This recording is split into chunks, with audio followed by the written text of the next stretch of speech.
The Soviet agent took out the camera and aimed it at the US military, took pictures of the evidence that they were training the jihadists. Unexpectedly, he was discovered by the US military. The other side directly knocked him to the ground, and Yuri took the opportunity to hide the camera in the cesspool. Just as the other side raised the gun and was about to shoot him dead, the contact person arrived in time. He insisted that Yuri was his slave, and the other side let Yuri go only after checking him. Afterwards, in order to get the camera back, Yuri found a local dung collector to cooperate with, but the dung collector asked to lock Yuri up first. Then the two pushed the cart and came to the US military base. Under the cover of the dung collector, Yuri successfully got the camera, but the dung collector made another request. Before getting the payment, he had to keep the camera. Yuri had no choice but to hand the camera over to him. However, that night, while the dung collector was away, Yuri removed the iron nail from the wooden stake. He quickly opened the chain, then sneaked into the dung collector's room, quickly replaced the camera, successfully returned to the thatched shed before the dung collector came back. And Yuri originally planned to leave as soon as he got the camera, but the dung collector threw a package to him. When he opened it, he was surprised to find inside were all the identification tags of his comrades, but one of them caught Yuri's attention. He decided to postpone his plan to leave. The next day, Yuri asked the contact person to buy a grenade on the black market and put it under the messy stones outside the yard. At night,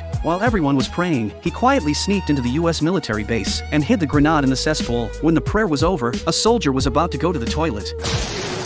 The militants picked up their guns and searched everywhere. Fortunately, Yuri returned to the thatched shed in time, but the next day, since the dung collector didn't receive the payment, he was going to sell Yuri to the US military, but Yuri escaped on the way. When the US military wasn't paying attention, he took pictures of all their crimes, but at this time, Yuri noticed a thin and emaciated Soviet prisoner of war appeared in front of Yuri. Yuri quickly followed, but when he turned around, he was shocked by the scene in front of him. Dozens of his comrades were like puppets, working mechanically. Yuri looked at this group of comrades in shock. Suddenly, a familiar face appeared in front of him.